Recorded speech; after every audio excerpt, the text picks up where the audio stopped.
Açıyor elimizde. Kaldırmalı. Palyaç yapalım. Ya buraya gaz yazdırılır.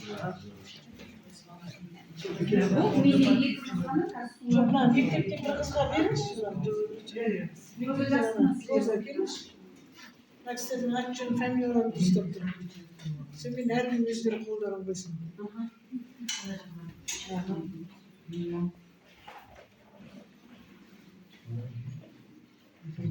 Upayır basıldı mı?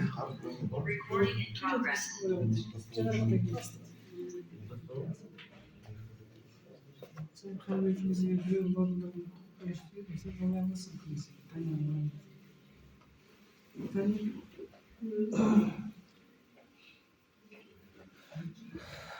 Ya da nasıl yiyeyim? Nasıl gerek ya?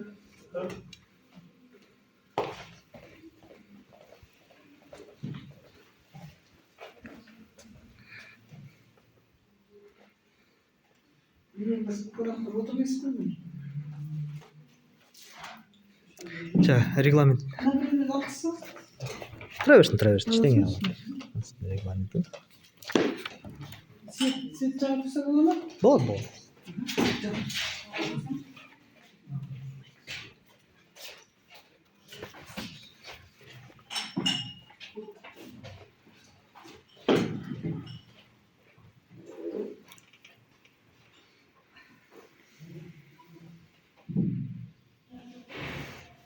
Бастай беріңіз. Сәлеметсіз ме? Бетбастау кен орын аймағының тау-кен жұмыстарын жоспары жұмыс жобасына ықтимал әсерлер туралы есеп жобасы бойынша ашып отырсақ өзі қоғамдық тыңдаулардың жүргізу тәртібі регламенті таныстырып өтейін.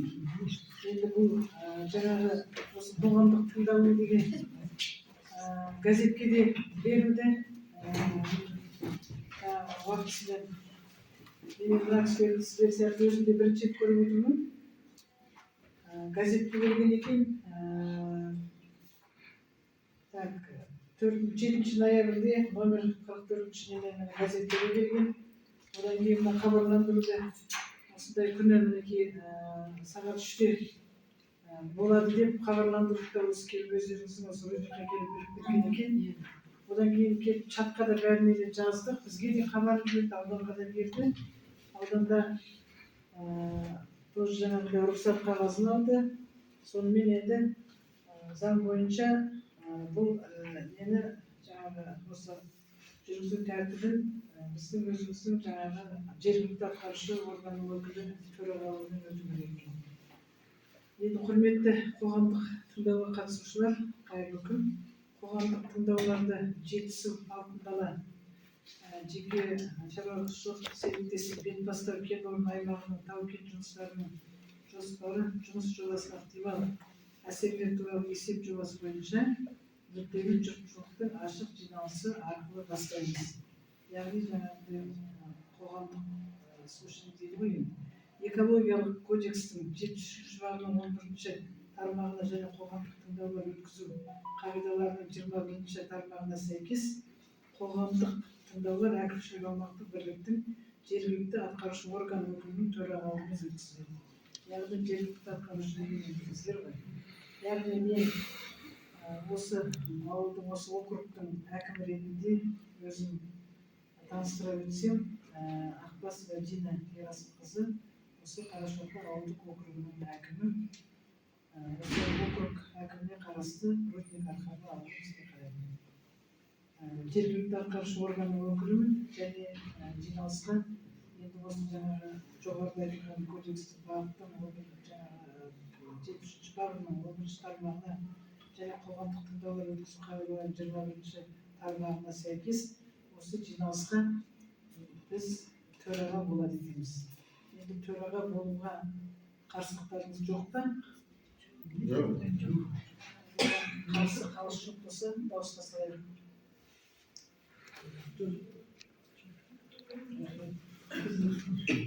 Қоғамдық тыңдаулар өткізу қағидаларына сәйкес жиналысқа қатысушылар қоғамдық тыңдаулардың хатшысы сайланады екен.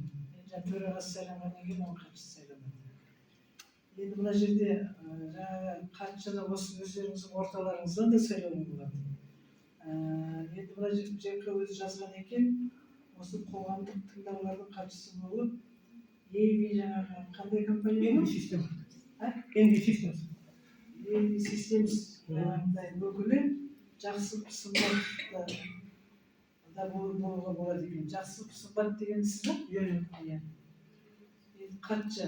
Орталарыңызда болсын ба жоқ, жақсы сымбат болсын ба? Енді тоже өздеріңіз. Өзіме? Аха. Дауыс беріп жіберсеңіздер егер осы. Енді мына хатшы осы жаңағы Envy Systems жеке қожалық серіктестігі өкілі жақсы сымбат хатшы болады дегендеріңіз дауысқа салайық. Аға көтермеді ғой, қарсы.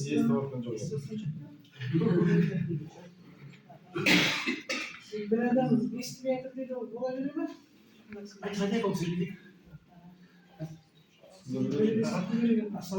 Ағасы қазір қоғамдық тыңдаудың мен хатшысы боламын. Мен хатшы болып таңдалды, хатшы боламын, хатшы. Жазып тұрамын барлық. Қандай сұрақ қозғалды, бәрін ескеріп, бәрін сызып отырамын.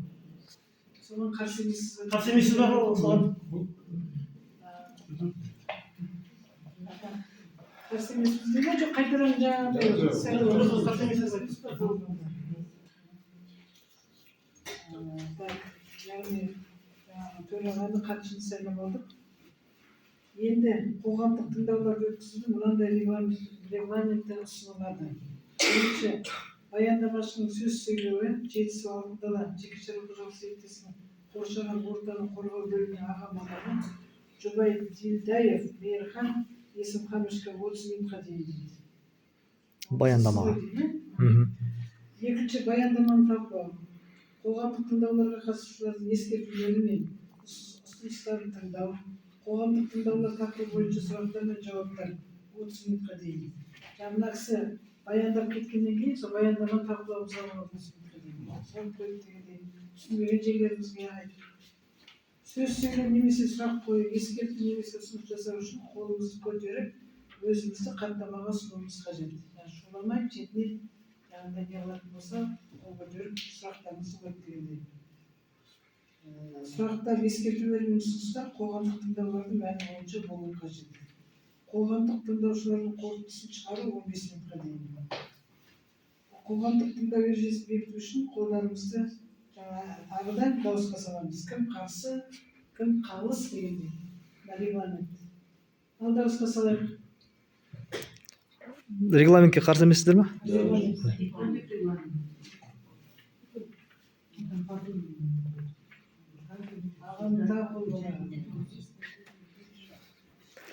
Кешіріңіз, регламентке қарсы емессіз ба? Құлағым естімейді жөн. Аха. Жөндеп естімей тұрмын дейді. Регламенттің уақытысына қарсы емессіз ба? Регламент? Аха. Мынау қазіргі қоғам тыңдау болатын уақытқа.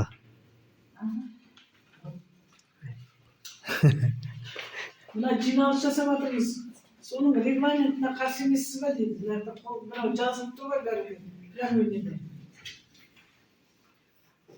Хаттаманы дайындау үшін видео және аудио жазба жүргізіп жатқанын хабарлаймыз.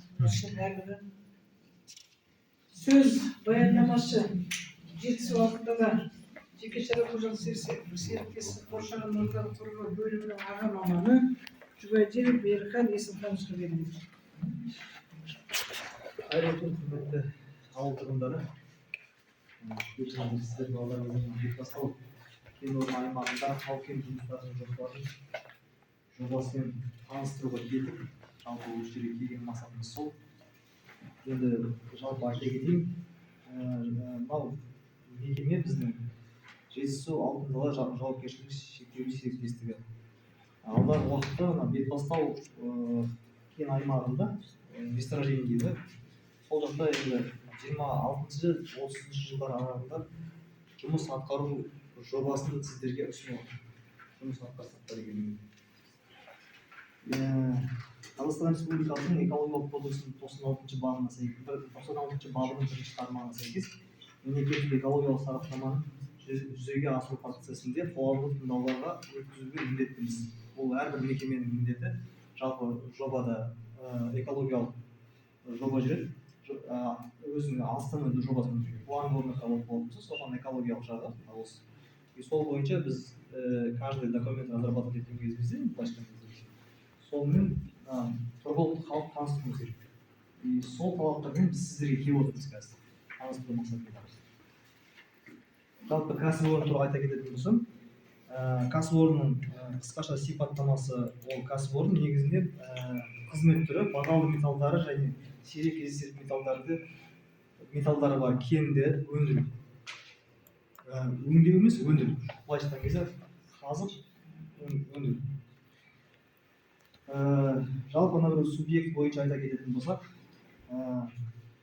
бұл жерлерде жұмыс жоспары алдағы уақытта 26 жылы ол барлау жұмыстары жоспарланып отыр. Орысша айтқанда разведка. 27 жылдан бастап 30 жылдар аралығында уже қазу, өңдеу жұмыстары жоспарланып отыр. Жеке-жеке айта кететін болсақ, бұл басында кен орнын ашу, даму жүйесі, одан кейін эксплуатациялық барлау жұмыстары, траншея қазу, геологиялық құжаттама, топографиялық, геодезиялық жұмыстар, бағаналы барлау, ұңғылау, шламды және өзекті сынау, ірі көлемді технологиялық сынамаларды іріктеу, гидрогеологиялық инженерлік зерттеулер жүргізу, материалдарды камералық өңдеу.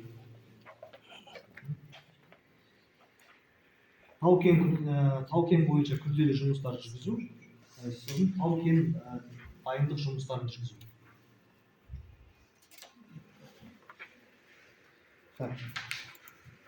Енді біздің әкімшілік тұрғыда айта кететін болсақ,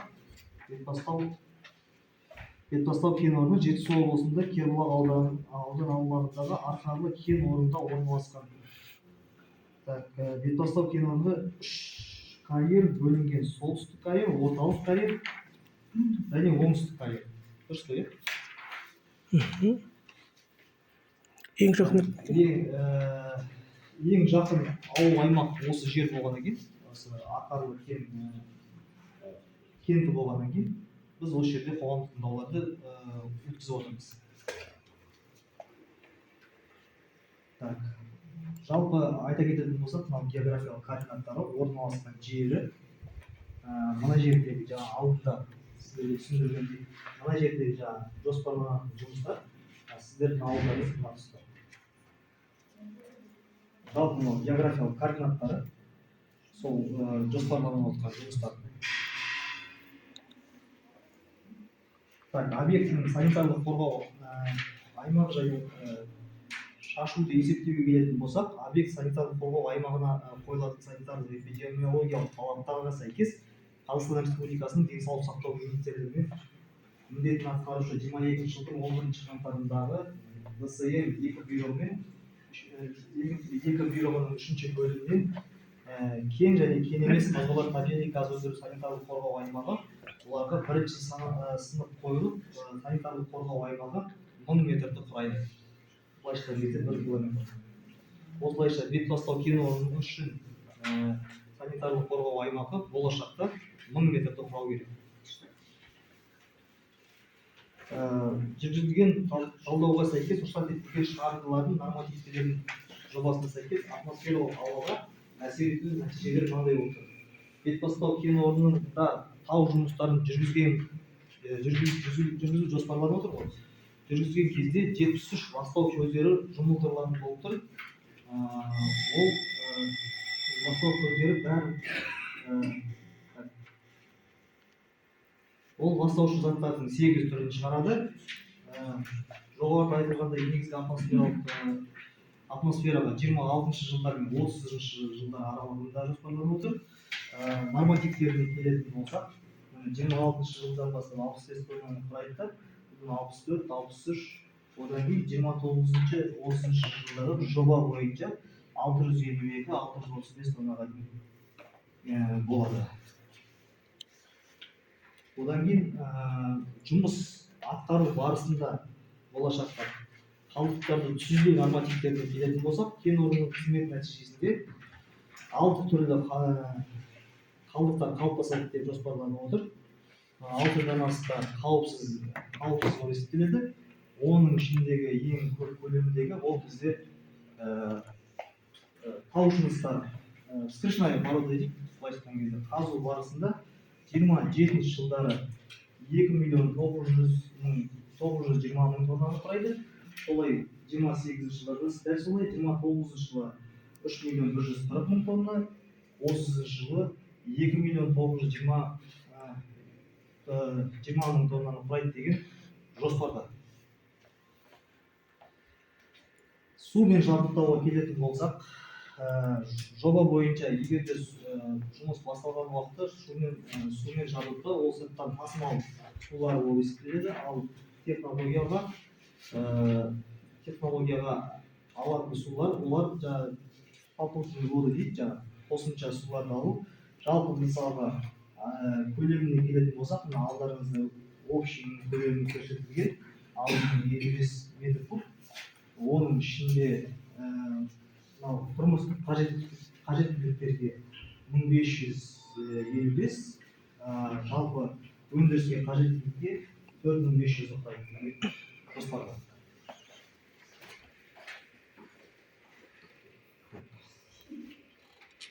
Су шаруашылық тұрмыстық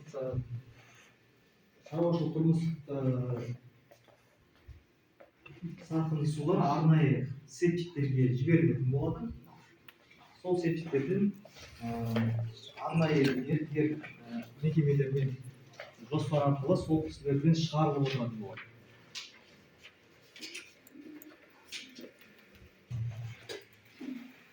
Сонымен қоса өндірістік экологиялық бақылау жүргізілуі жоспарлануда.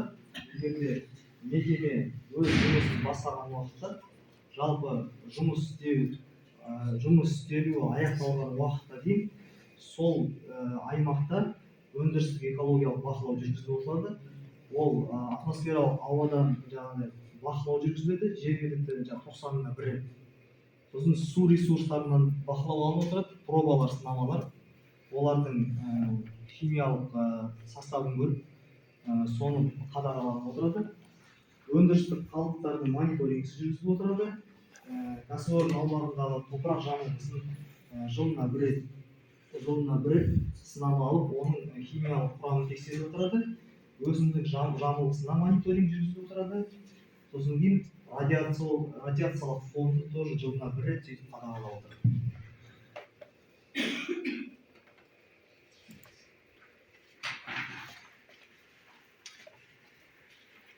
Табиғатты қорғау шараларына келетін болсақ, енді бұл жерде құрғақ жерде ауа райында тау-кен жұмыстарын жүргізген кезде біздердегі жұмыс жүргізу барысында ең көп бөлінетін нәрсе ол шаң әрине. Сол шаңды басу мақсатында техникамен жұмыс кезінде бөлінетін газдар және шаңдарды басу обезболивание дейді, су шашу арқылы, бүркеу арқылы сол шаңды басу жұмыстары жоспарлануда. Персоналдың жұмыстары қауіпсіз жүргізу жөніндегі талаптарды қатаң ұстау арқылы, сақтау арқылы жұмыс жоспарланып атқарылады. Профилактикалық тексеруге және техникалық уақытылы жөндеуге техникалар өздері уақытылы тоқтатылып отырады. Және егер де су мен шаң басу жұмыстары атқарылғанда қосымша реагент қолдану арқылы шаңды басатын реагент қолдану арқылы жүзеге асырылады деген жоспарланып отыр. Топырақ қорғау жөніндегі іс-шараларға келетін болсақ, бөлінген аумақта арнайы сыйымдылықтарға және қоқыс жинағыштарға жинау арқылы, мысалға бүкіл автоптарды шығарындыларды және тұрмыстық қоқыстарды жер бетін ластамауға жол бермеу. Сонымен қоса қалдықтармен жұмыс істеу жөніндегі іс-шаралар жүзеге асқан кезде қалдықтарды өздерінің өз орнына бөлек жинау, 6 айдан аспайтын мерзімде уақытылы мердігер мекемелер арқылы соларды жоюға, утилизацияға шығарып отыр.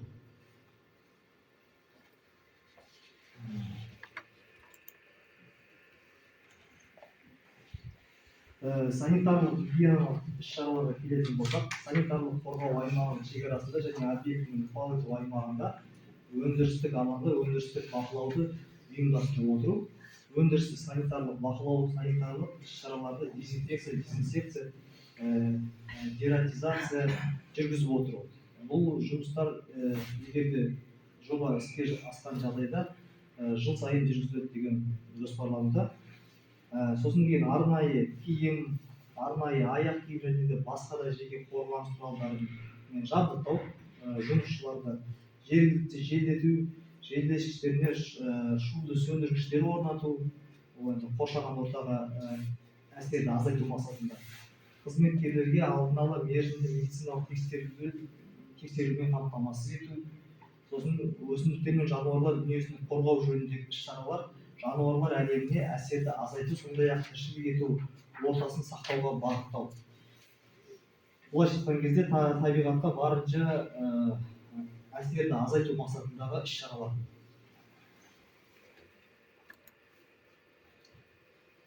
Жобаны іске асырудың балама нұсқалары және негізгі нұсқасын таңдау негіздемесіне келетін болсақ, объектінің орналастырудың балама нұсқалары қарастырылмаған, өйткені кен орнын игеру аумағы лицензиялық аумағымен бекітілген тау-кен бөліну энергетика және минералдар ресурстары министрлігіне геология және жер қойнауының қорғау комитеті Қазгео ақпарат республикалық геологиялық ақпарат орталығы мен кен орнының құрамында алтыны бар кендерді өндіру үшін жер қойнауын пайдалану құқығына берілген жерлерде ғана жұмыс жүргізіледі.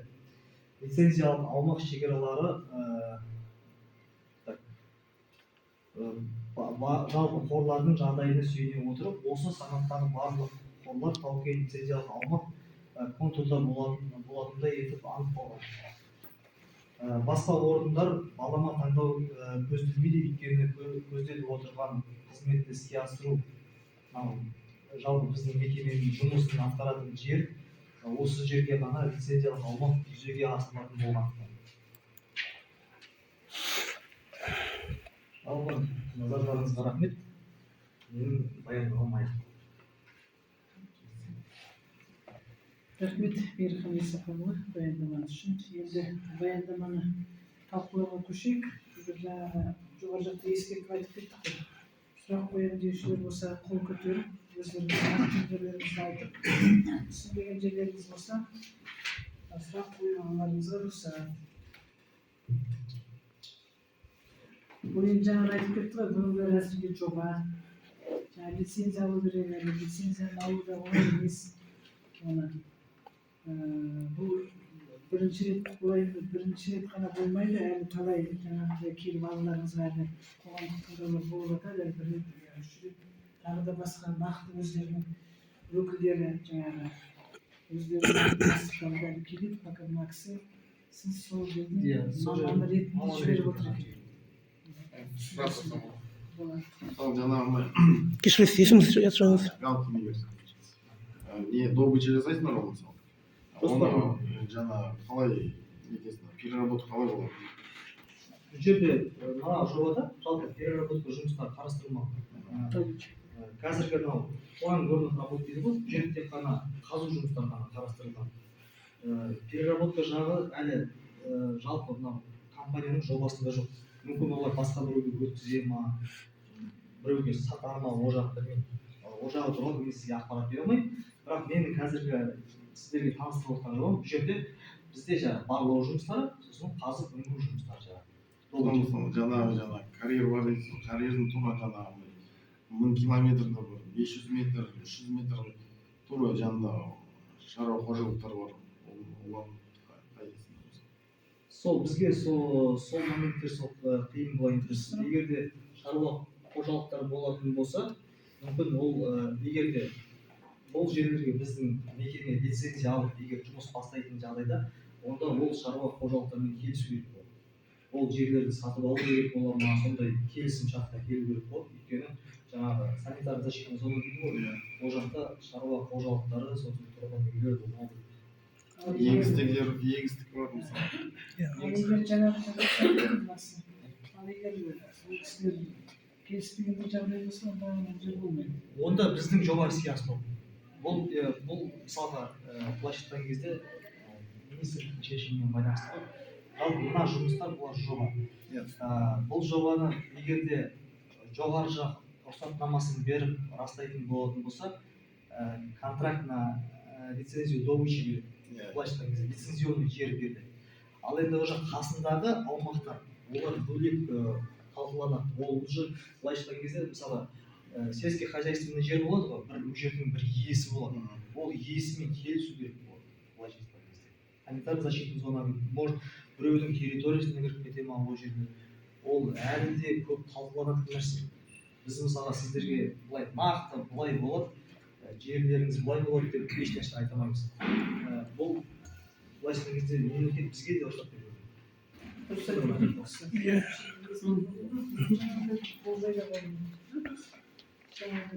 Тағы кімде қандай сұрақ бар?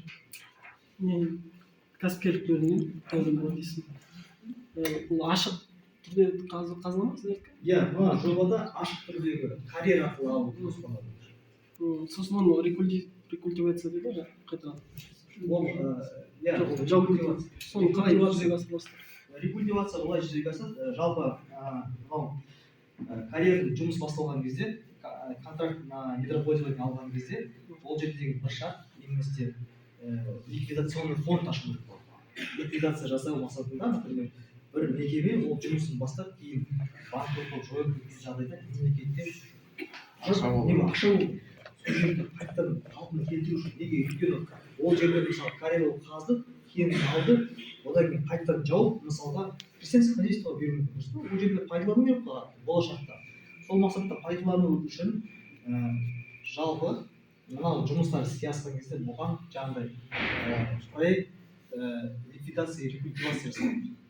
Ол жеке жоба болады, бөлек мынада бөлек.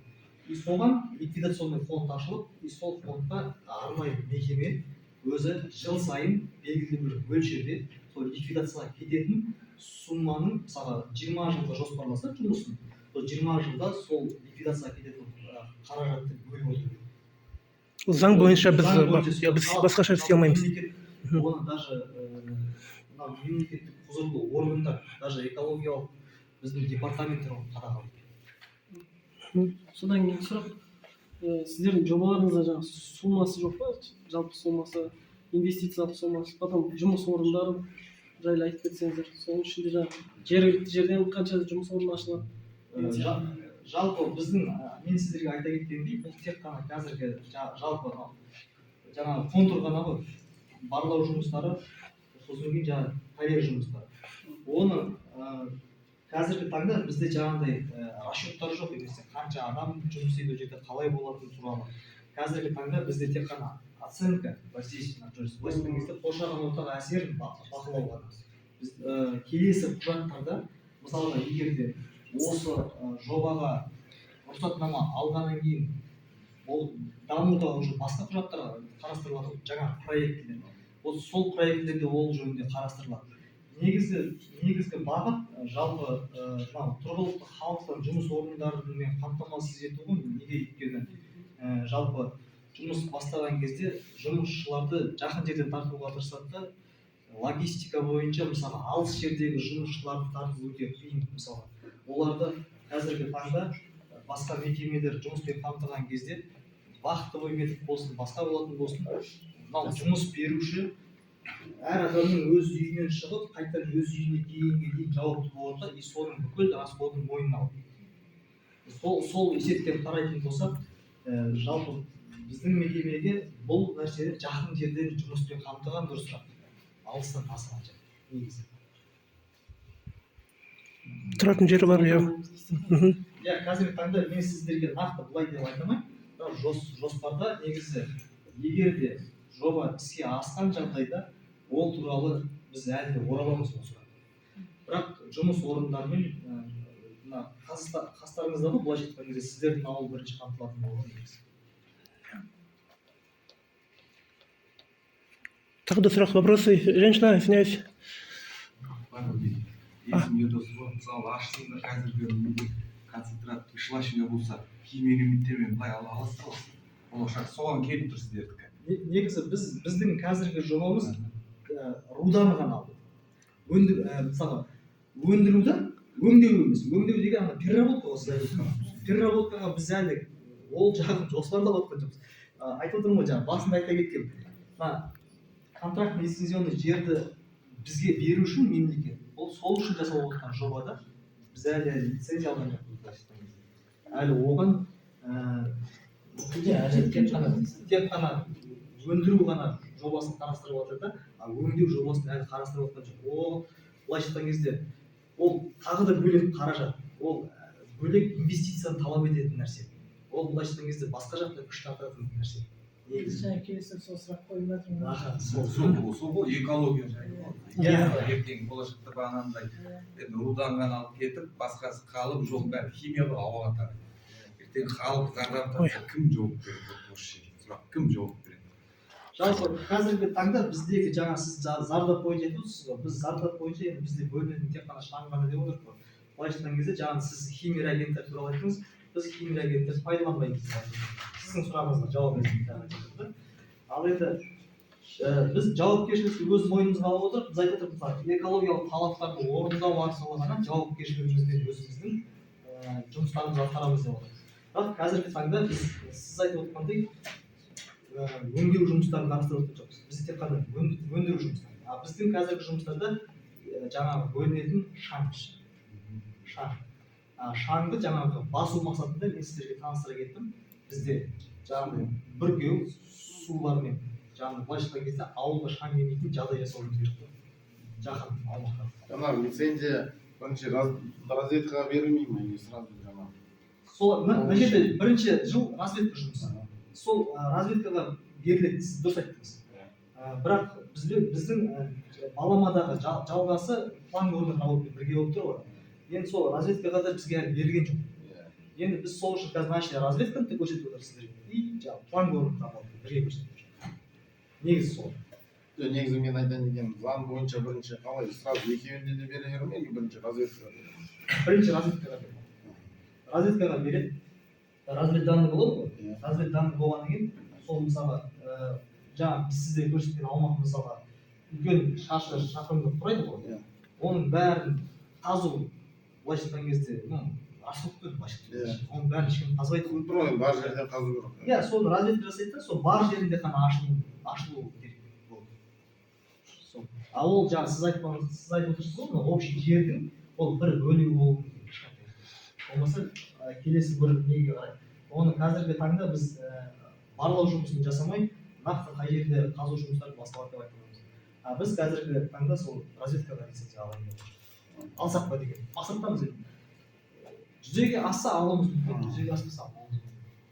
Бұлай нақтылап қазір ештеңе айтпаймын.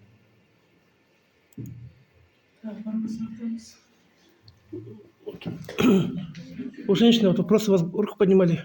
Да вы уже все спросили, просто...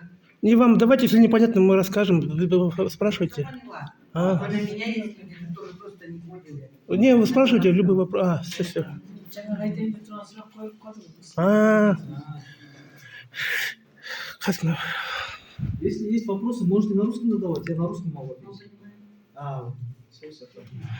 Қасым, Маке Қарашына, бұл уақыт өтіп қалды да? Қайтадан қосылып департаментке отырасыздар қазір. Сол кісілерде сұрақ болады. Қазір преобразование болып жатыр да? Қазір кішкене. Иә. Сол кісілерде сұрақ болады. Қазір бір-екі минут.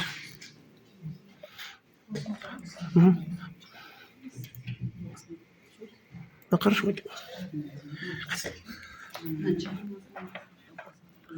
Просто видео как преобразовывает, да? Это классно, как кішкене. Потом қайтадан кіреміз қазір. Қырқасам бұлшық қалмайды. Мен мына жерде қосымша айта кетейін, осы мына қоғамдық тыңдалымға біздің өзіміздің мінекей рудник ауылының тұрғындары, одан кейін жаңағы Кербұлақ аудандық кәсіпкерлік және туризм бөлімінің бас маманы Сәрсен мен Дәурен Айдырұлы, одан кейін онлайнмен мына жерде көрсетілген адамдар Жетісу облысы бойынша қатысып отыр ма? Экология департаменті и управление природными ресурсами қатысқан жоқ па? Олар жоқ. Табиғи ресурстар Қатысқан жоқ. Және тапсырыс берушінің өкілі Жетісу алтын Ол мен боламын. бөлімінің аға маманы мына кісі қатынасып отыр өзіміз. Одан кейін жаңағы өкіл жақсылықбаев сымбат текіш Иә. өзіңіз қалыптасыңыз. бұл кісілер енді жоба жасаушы кісілер. Бізге былайша айтқан кезде бізге мердігер деген сияқты ғой. Мындан да қазір сол онлайн ретінде қатысып отырғандар мүмкін сұрақтары туындап жатқан Иә, кішкене күте тұрсаңыздар. Қазір кішкене ана уақыт берді, уақыт 40 минут беріп неге онлайн неге одан көп бермейді да қазір қайтадан қосыламыз.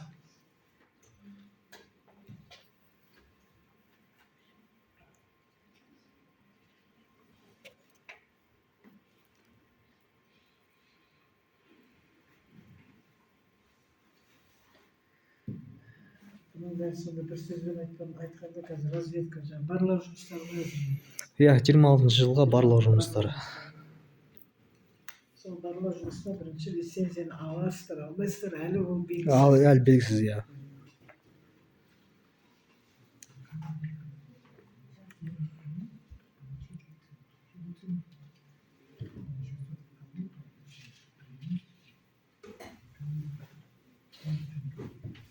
Білесің, қорғойдың заман жаңағы перуге сахарында бақтыңыз. Қорғойдыңыз жер. Ат жөндеңіз. Телефон бар.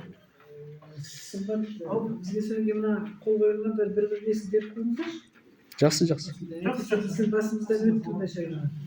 Мына өзімізге тігіп қояйық. Кофесін қазір шығарайық. Иә, сразу шығарып алыңыздар.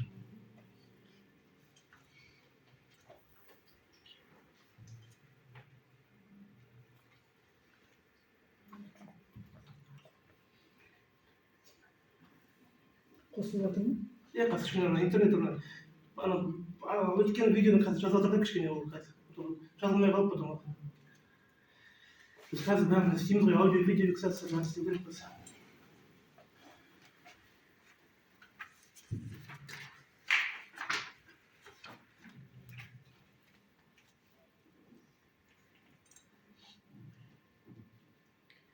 Болашақта әрине бәрі іске асып, ауыл жерде жұмыс орны ашылып жатса ол жақсы ғой, кәдімгідей пайдалы болып.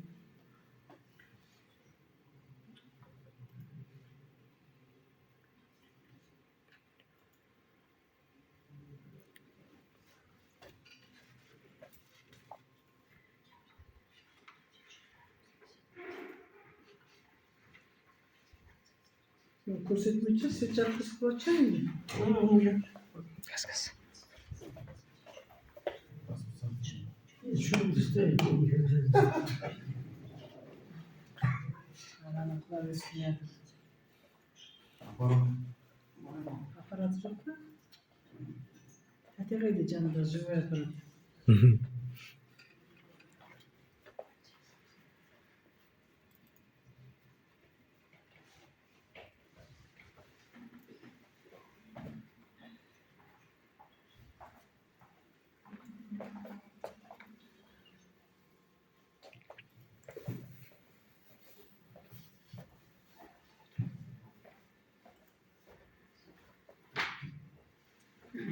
Tez öğretirsiniz. Ben size saklıyorum. Can kılıp.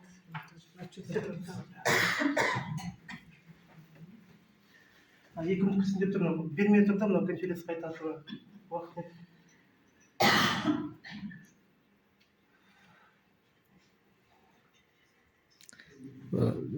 Сұрақтарын жазған жоқ қой ол кісілер?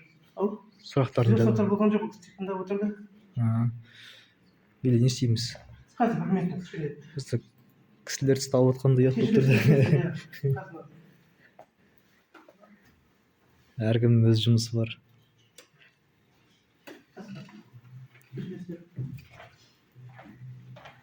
Bir minut kaldı.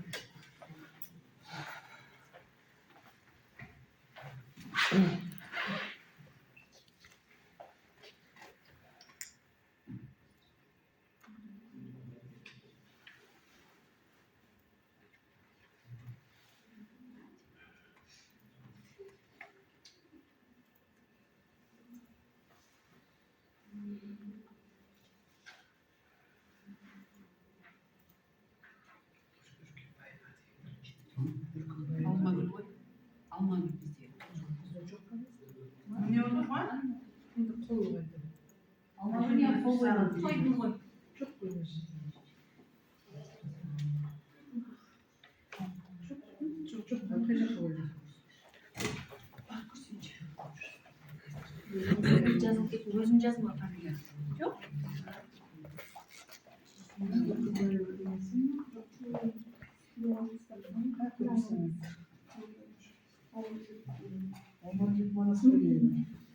Манас фамилия отырған.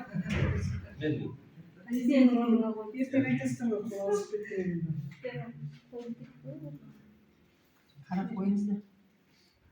Манас Васильевич сапарыңыз ғой? Онда былай қойыңдар да жеке өйтіп қойыңдар. А то не қылмасындар. Өздері білгенін көрсетпей қойыңдар.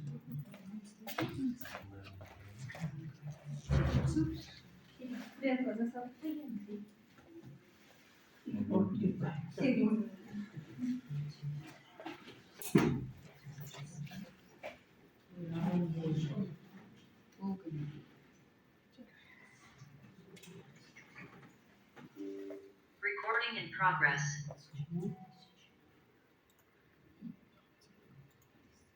Алло, Русханым. Алло. Қайтадан басыласыз ба біз ана сіздер конференция осында қайтадан?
Сұрақ қою ба?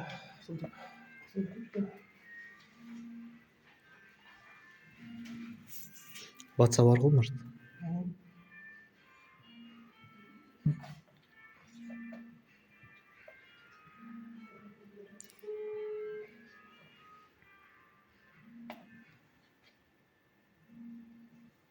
Русханым, қосыласыздар? Қосыласыздар? Что-то қазір сұрақтар халық қойып қойды, сізде сұрақтар бар ма жалпы? Жалпы жоба бойынша сізде сұрақ tegemiz. Все, енді кірді. Кірдіңіз ба?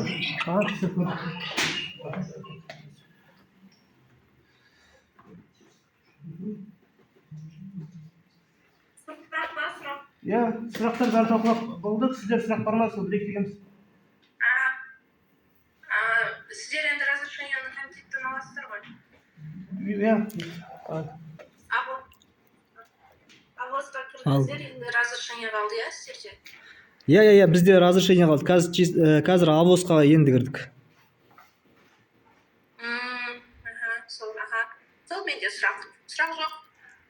Жұлдызханым фамилиясы кім болады? Жазылса тіркеп қайтақ сізді. Жұмадилова Жұлдыз Көмекқызы. Рахмет көп сізге. Жазып жіберейін ба? Иә, жазып жібересіз ба? Аға, чатқа жазып жіберсеңіз.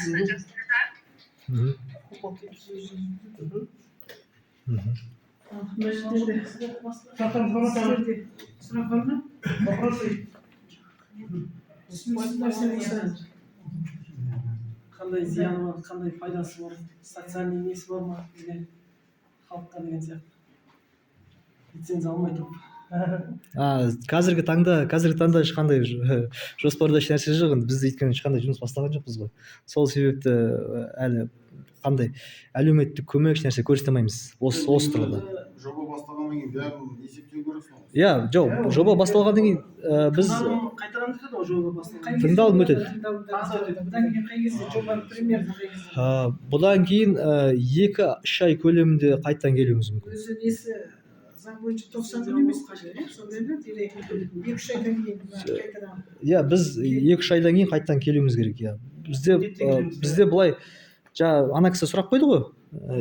Экологическое разрешение сіздер қазір АВОСқа кіріп жатсыздар ғой деп. Біз АВОСқа заключение алғаннан кейін экологическое разрешение алатын кезде тағы да сіздерге келеміз. Осындай қоғамдық тыңдау өтеді.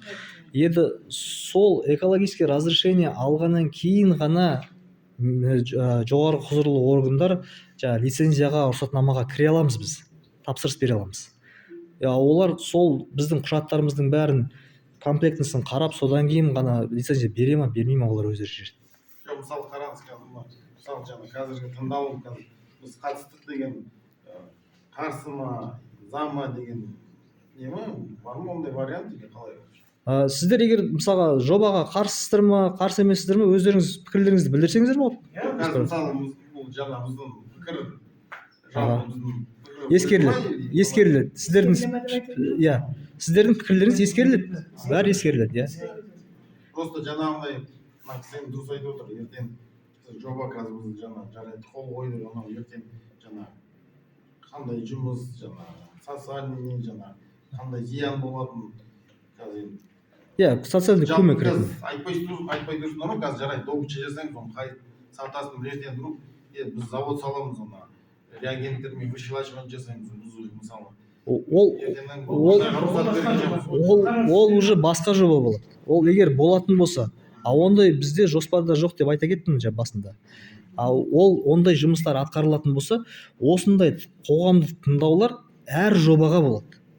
Әр жеке қандай жұмыс атқарылатын болады, сол біздің экологиялық кодекстің талаптарына сәйкес біз әр жобамен сіздерді таныстыруымыз керек. Келесі енді жаңа тыңдалымға жаңағы дайындалып келіңіз енді жаңа қандай жаңа жоба проектісін жасап жаңа қаншама жұмысшылар жаңа не дейді ғой жаңа жұмыс қанша жаңа примерно жақсы сондай ақпарат керек дейсіздер ғой. Хорошо, жақсы. Жақсы. Бізге пайдасы жоқ болса болды. Алдын ала жобалап жақсы. Сіздерге онда келесі қоғамдық тыңдауға сол бойынша ақпарат алып келемін. Қанша жұмыс орны ашылады и қанша инвестиция бөлінеді осы жоба бойынша. Жақсы? Көмектер қандай? Заң аясында бар ғой. Заңда жазылған әлеуметтік қарастырылғанда сіздер осыған не көмек бере аласыздар деген сияқты. Жақсы. Онда осы нелеріңізді жоғарғы басшылыққа жеткіземін. И келесі жол қоғам тыңдауға келген кезде ол бойынша мен сіздерге онда нақты жауаптармен келемін. Басшы кім сіздерде? Бізде негізі компанияның директоры Гүлмира Шалқыбекова деген кісі. Компанияның директоры. Бұл ТО ғой енді былайша айтқан кезде. Жеке жауапкершілігі шектеулі серіктестік былайша айтқан кезде. Халықтың да сұрауы бойынша келесі жолы келгенде сол нақты жаңағы соның директоры келіп қатынасын халыққа айту керек. Негізі, иә. Мына жерде жаңа қол қойып жатқандарды мына жаңа тыңдауда бұлардың бәрі қазір бұл жерде тура прям біз уже нақты немізді бердік деген емес қой. Қатысушы ретінде, сіздер қатысушы ретінде. Участники деген сияқты қол. Иә, қатысушы. Бұндар жазылып тұр. Иә, қазір сізге ксерокопиясын береміз. Өздеріңіз оқығанда шығарсыздар тізімді. Жоқ, просто біз неге жаңағындай уточнить етіп жатқанбыз, ондай моменттер болды жаңағы. Иә, просто қатысты деген қол қойылды деген әңгіме болған, ертең интернетке қарасақ голосовать ет, бәрі за деген шығады. Айландырып жіберген ғой Жақсы. Мына нені жаңа қазір біздің халықтың қол қойып отырғандар, потому что ертең осы жерде отырғаннан кейін бұл кісілерге жауап береміз. Мұндағы жоқ мынау менің баяндауым бұл менікі сіздердің қолдарыңыз участвовать етіп бізге Иә. тыңдау жинады тыңдап отырмын Иә. сіздің жобаларыңызды жаңағы қандай екен тыңдаушы ретінде енді ары қарай уже неде нақты өздеріңіздің уже әлгі басты директорлеріңіз келіп келесі қоғамдық неде сол ескеріңіздер жақсы міндетті түрде келіп сол өкілдер өздері келіп айтсын халыққа да жаңағы кәсіпкерлік бөлімінің бас маманына дұрыс сұрақ қойып дұрыс айта деген грант бізге енді рұқсат берген кезде жұмыс жасауға мысалы мен қарайсыз мен алды мысалы именно бізге именно рұқсат берген адамдар ол халықтың именно сұрақтары халықтың нелері бәрі орындалмай иә орындалмай немесе айтпай жауап алған жоқ па бәрін қадағалайды бұл жағынан иә и сіздердің сұрақ мен айтайын дегенім сізге ертең жаңағыдай не болып қалмасын қазір примерно сендер жаңа жобада алайын деп жатқан жерлеріңіз бар ғой иә сол жаққа барып жаңағы земельный адамдар бар ғой жаңа иә атқызып жер қасындағы жаңа мен айтып шаруа қожалықтар сразу сөйлесіңдер қазір жоқ сатпаймыз өкімет десе ары қарай енді смысл жоқ қой менің иә ертең соттасып айғай шу болып сізге де шығын аналарға да иә дұрыс мненияларын пікірін алғандарыңыз дұрыс қой сол үшін біз жаңа общение айтып отырмыз иә жиналыс сол үшін сіздер өздеріңіздің пікірлеріңізді білдіру негізі пікір алмасып отырмыз ғой иә дұрыс иә сіздің негізгі бағытыңыз дұрыс егер де крестьянский хозяйствосы бар бір кісі болатын болса оған мысалға невыгодно ғой жерін беру дұрыс па ол кісі өзінің шаруасы өзінің бала шағасының наны былайша жаңағындай мысалы осы халық ауылымызға пайдаларымыз тиіп жатса зиян болмаса біз қолдаймыз жұмыс болса жақсы халықпен бірге болу керек қарсы шықпау керек халықпен бірге болсаңдар халықта бірге болып отырсыңдар жақсы рахмет пікірлеріңізге қытайдан бір саты ғана төмендеп сондықтан дұрыс айтып отыр мына халық деп міне өрнектің халықтың бәрі жаңағыдай тиімді болып жатса неге қолданбасқа бірақ дұрыс айтып отыр ана жерде нақты жеке шаруа қожалықтар бар онда басқа сұрақ бар ма тағы да жоқ мысалы болашақта ашты мысалы разведка жасап мысалы ауылға бір қаржы көмек болып иә ол жаңа мына кісінің айтып өткен сұрағы сол ғой иә получается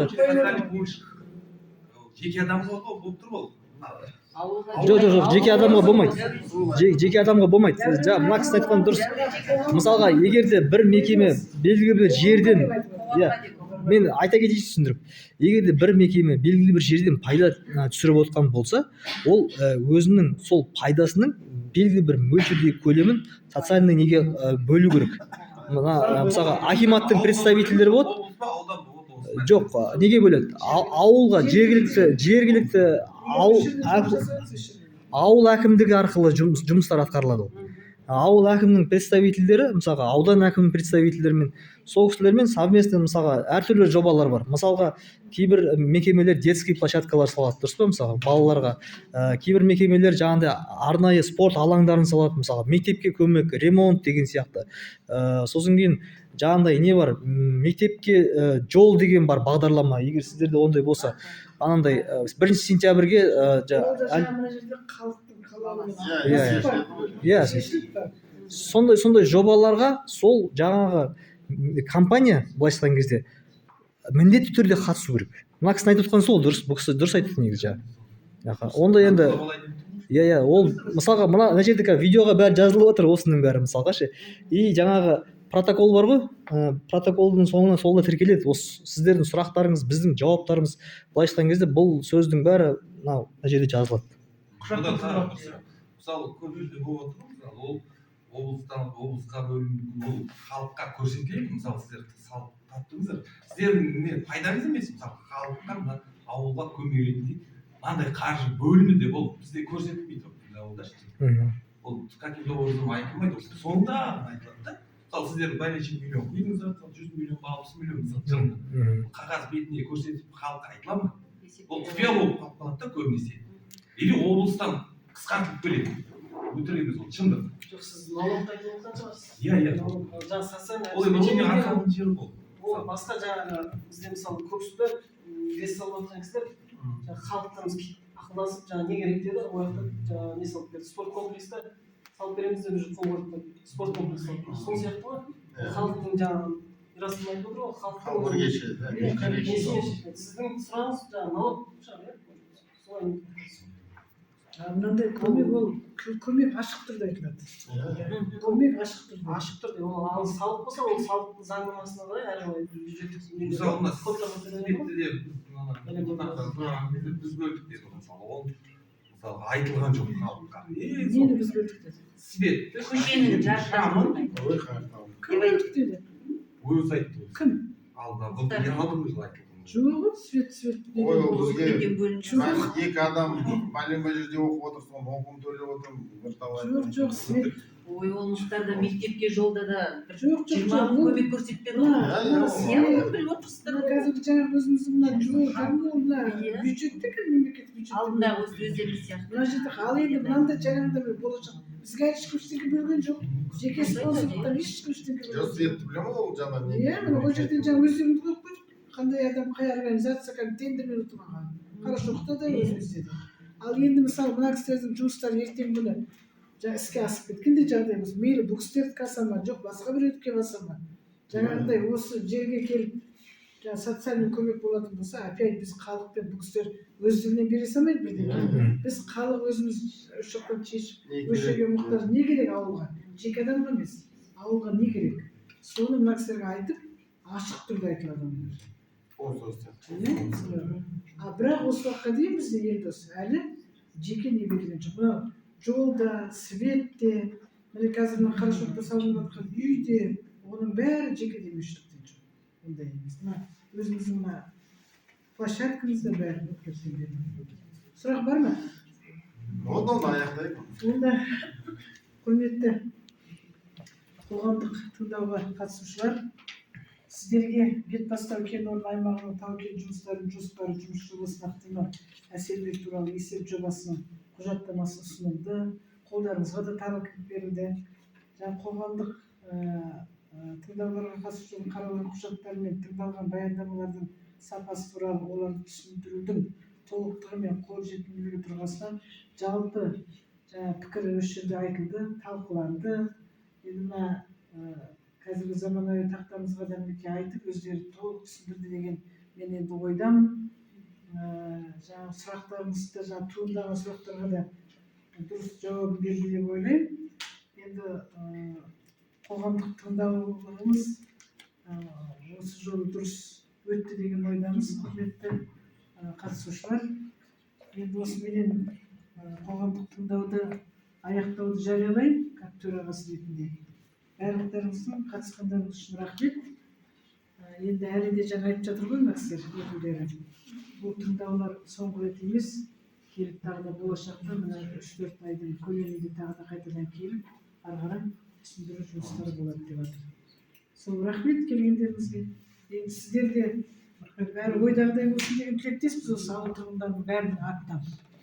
Рахмет, сіздеріңізге сәттілік тілейміз. Рахмет, келгендеріңізге рахмет. Kesin